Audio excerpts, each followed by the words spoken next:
تو جو بات اللہ رب العزت نے موسیٰ علیہ السلام اور ہارون علیہ السلام سے فرمائی، وہی بات اللہ رب العزت نے رسول اللہ صلی اللہ علیہ وسلم سے بھی فرمائی، وہی بات اللہ رب العزت نے ہم سے بھی فرمائی، گھبراؤ نہیں، میں تمہارے ساتھ ہوں۔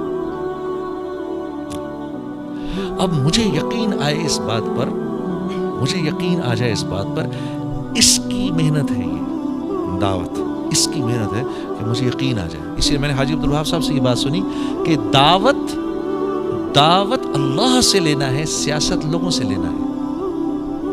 اس لیے کیونکہ لوگوں کو تو لینا اچھا لگتا ہے، دینا تو اچھا نہیں لگتا۔ ایک آدمی بار بار ہمارے پاس پہنچ جاتا ہے، ٹھیک ہے، اور یہ شفیق بھائی کے پاس صبح پہنچ گیا ان کا گارڈ، جی شفیق بھائی وہ ایک باہر آدمی آیا ہوا ہے، کیا کام ہے؟ وہ جی اس کو کہہ رہا ہے کہ آپ نے اس کو 10,000 روپے دینے۔ تو نے کیا بولا اس کو؟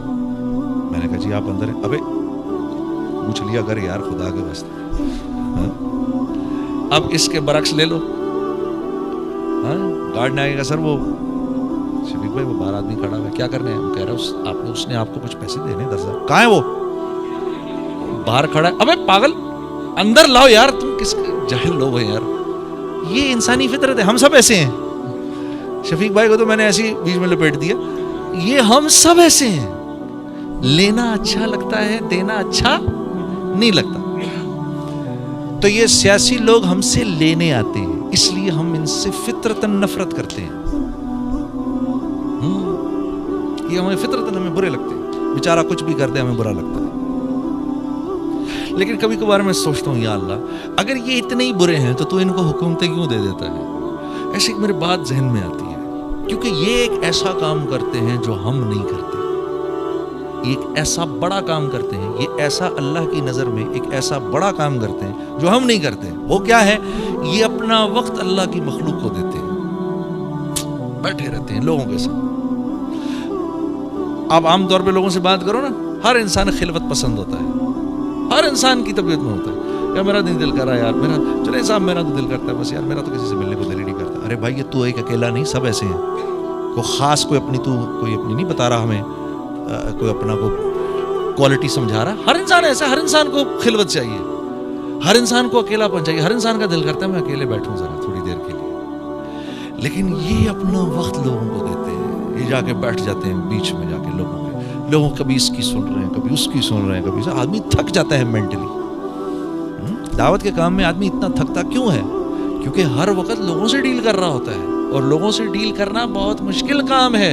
اسی لیے اللہ رب العزت انبیاء علیہ الصلوۃ والسلام کو عام لوگوں سے کہیں زیادہ طاقت عطا فرمایا کرتے تھے۔ انبیاء کو اونگ نہیں آتی تھی، انبیاء جمائی نہیں لیتے تھے، ہاں کیوں؟ ورنہ کہاں سے ہینڈل کریں؟ اور ہم نہیں دیکھتے، ہم کتنی بار ہم نے سنا ایک آدمی مسجد نبوی میں آیا تو رسول اللہ صلی اللہ علیہ وسلم صحابہ کے ساتھ تشریف فرما تھے، کتنی بار ہم نے یہ بات سنی۔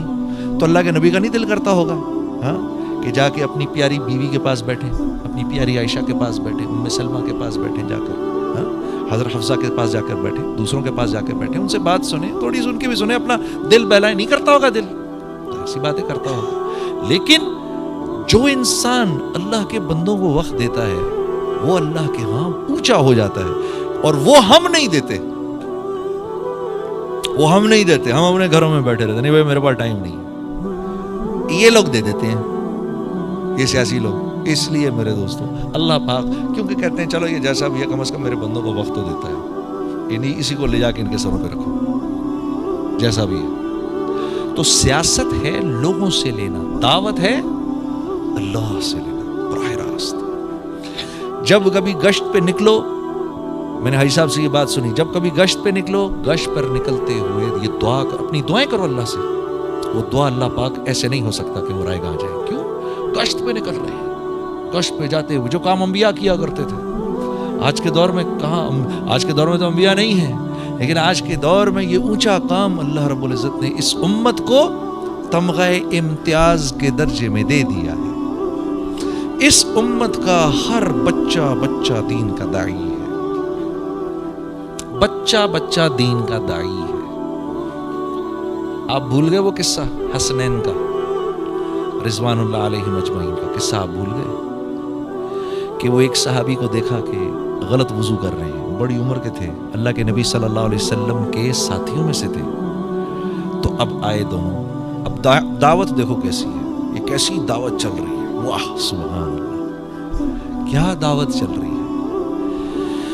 چچا جان, ہم دونوں بھائی یہ کہہ رہے ہیں وضو ایسے کرتے ہیں, میں کہہ رہا ہوں وضو ایسے کرتے ہیں. آپ ذرا دیکھ لیں, ہم دونوں وضو کرتے ہیں, وضو کیسے کرتے ہیں, کون صحیح کر رہا ہے. اب ان دونوں کے سامنے, ان بزرگ کے سامنے یہ دونوں وضو فرما رہے ہیں, تو بزرگ کو احساس ہوا کہ غلطی میری ہے, ان بچوں کی نہیں ہے. تو پیچھے سے آ کے دونوں کو اٹھا لیا, پیار کیا اور کہا تم ہی اس لائق تھے کہ نبوت کے خاندان میں پیدا ہوتے, غلطی تمہاری نہیں, غلطی تو میری تھی. اور کس خوبصورتی سے میری اصلاح کی ہے. بچہ بچہ داعی ہے دین کا اس امت کا. اس امت کی ہر عورت داعیہ ہے, اس امت کی ہر عورت داعیہ ہے. گھر نہیں چل سکتا عورت کے بغیر, نو وے, گھر نہیں چل سکتا عورت کے بغیر. ہاں, بڑے سے بڑا ترم خان اس کی بیوی اس سے ناراض ہو جائے, اس کی زندگی حرام ہو جاتی ہے. بیوی کو ٹھیک رکھنا, سیدھا رکھنا, یہ ایک بہت بڑا آرٹ ہے. ہاں بالکل, میں تو اس تبلیغی کو تبلیغی نہیں مانتا بالکل بھی, بلکہ میرا دل کھٹا ہو جاتا ہے اس ساتھی سے مل کر کہ جس کی گھر والی اس سے ناراض چل رہی ہو. میں کہتا ہوں یار تو کیا آدمی ہے یار, ایک عورت نہیں سنبھلتی تیرے سے. ہاں کیوں, تو سارے عالم کا تو کیا کرے گا, تو کیا کرنے نکل رہا ہے باہر. ایک عورت سنبھل نہیں رہی اور تو سارے عالم کی فکر میں نکل رہا ہے. ہاں تو گھر چلتا ہے عورت کے ہونے سے, گھر چلتا ہے عورت کے ہونے سے.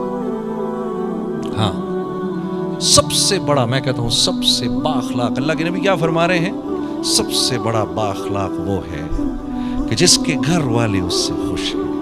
سبحان اللہ. اور آپ فرما رہے ہیں تم سب میں سب سے زیادہ بااخلاق میں ہوں, کیونکہ میرے گھر والے مجھ سے تم سب سے زیادہ خوش ہیں. کم و بیش الفاظ ہیں. ہاں دیکھو تو صحیح.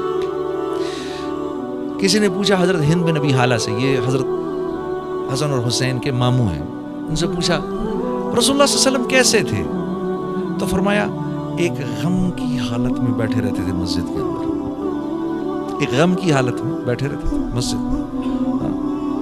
یہی سوال کسی نے اماں عائشہ سے بھی کر لیا, کیسے تھے, فرمایا ہر وقت ہنستے رہتے تھے, مسکراتے رہتے تھے, ہم سے مذاق کرتے رہتے تھے, ہاں گھر کے کام کر دیا کرتے تھے.